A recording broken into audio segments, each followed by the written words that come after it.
EMC में आपका स्वागत है। एक्सरसाइज 3.4 का क्वेश्चन नंबर दूसरे का थर्ड पार्ट है। इसमें सवाल पहले देख लें। 2 अंकों की संख्या के अंकों का योग 9 है। इस संख्या का 9 गुना संख्या के अंकों को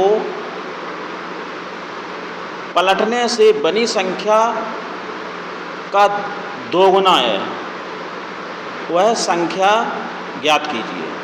तो 2 अंकों की संख्या जो होती है वो एक इकाई का अंक होता है, एक दाई का अंक होता है। तो हमने माना 2 अंकों की संख्या में इकाई का अंक हमने x मान लिया और दाई का अंक y।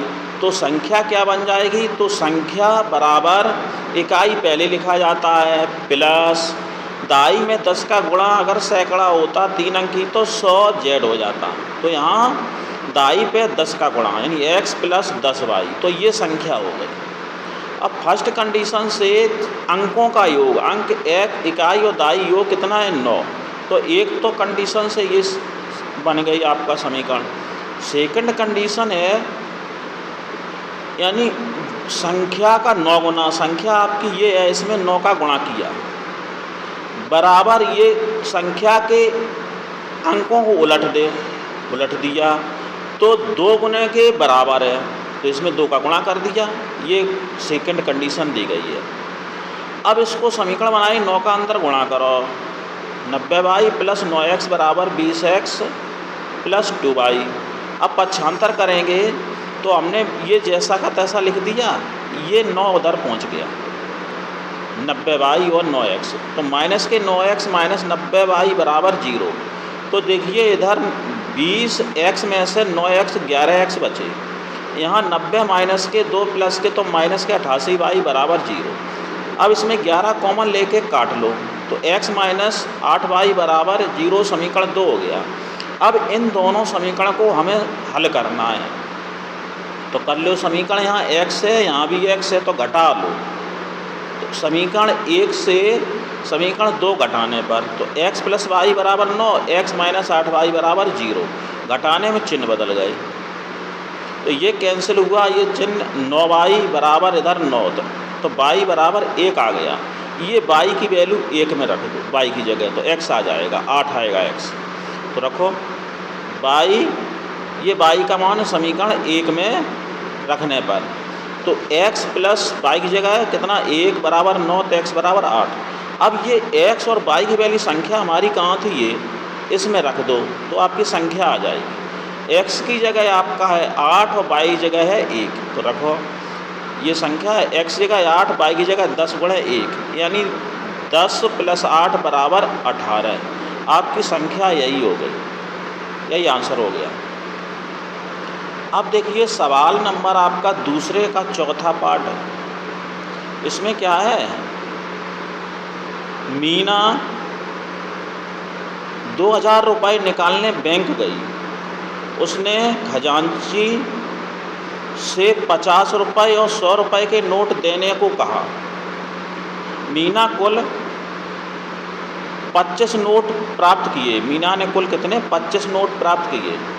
तो ज्ञात करो उसने 50 रुपये और 100 रुपये के नोट कितने प्राप्त किए। तो हमने मान लिया, माना मीना ने 50 रुपये के नोट x किए थे और 100 रुपये के नोट y किए थे। यही x और y की वैल्यू में निकालने हैं। कुल नोट कितने थे? तो x प्लस y बराबर 25। देखो दोनों योग कितना था? 25। तो x प्लस y बराबर 25। इतने नोट प्राप्त किए तो उसने समीकरण 1 हो गया। अब कंडीशन के अनुसार कुल 2000 रुपये प्राप्त किए। इसका मतलब 50 के नोट कितने थे? x। तो 50 गुणे x प्लस 100 के नोट कितने थे? y। तो 100 गुणे y बराबर तब कितना होगा? 2000। तो यहाँ से 50, ये समीकरण बन गया।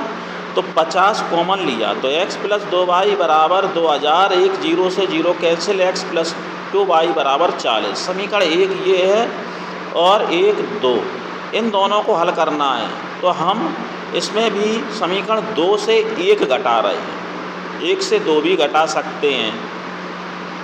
तो हम 2 से 1 घटा रहे तो समीकरण 2 माइनस 1, तो 2 पहले लिख लो, x प्लस 2y बराबर 40, x प्लस y बराबर 25। घटाओ चिन्ह बदल जाएंगे तो x कट गए, 2y में से 1 y बचा, 40 में था ये 15, यानी y नोट थे आपके क्या के 100 रुपये के नोट 15 थे।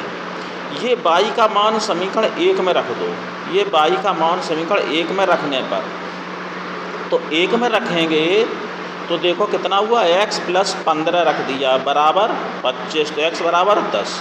तो इसका मतलब x कितने 50 रुपये के नोट कितने 10 थे, तो 50 रुपये के नोट 10 और 100 रुपये के नोट 15, यही आपका आंसर हुआ। अब अगला सवाल है, होमवर्क में देना है, ये आपको करना है। क्वेश्चन नंबर 2 का 5वां, किराए पर पुस्तकालय का प्रथम 3 दिनों का नियत किराया है, इसके अतिरिक्त प्रत्येक दिन का अलग किराया है। सरता ने 7 दिनों तक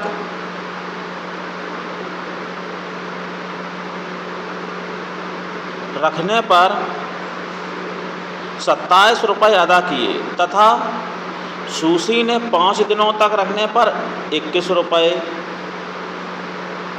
नियत किराया तथा प्रत्येक दिन का किराया निकालना है। तो हमने मान लिया, माना 3 दिनों का उसने कहा है, 3 दिनों का नियत किराया x रुपये है, प्रत्येक दिन का अतिरिक्त किराया y रुपये है। ठीक, तो पहली कंडीशन से आपका समीकरण बनेगा x प्लस 4y बराबर 27, यानी 3 7 दिन है तो 3 दिन का x है। अब बचे कितने 4, तो 4y बराबर 27। पहली इस कंडीशन में 7 दिनों तक दिया था किराया। अब दूसरे में कितने 5 दिन है, सुशी ने 5 के लिए, तो x यानी 3 दिनों का तो फिक्स है, प्लस 3 इसमें 3 दिन का वो हो गया, बचे 2, तो 2y बराबर 21 रुपये दिए। ये आपके समीकरण बन गए। इन समीकरणों को आपको सॉल्व करके हल करना है, x और y निकल आएगा। इस प्रकार धन्यवाद।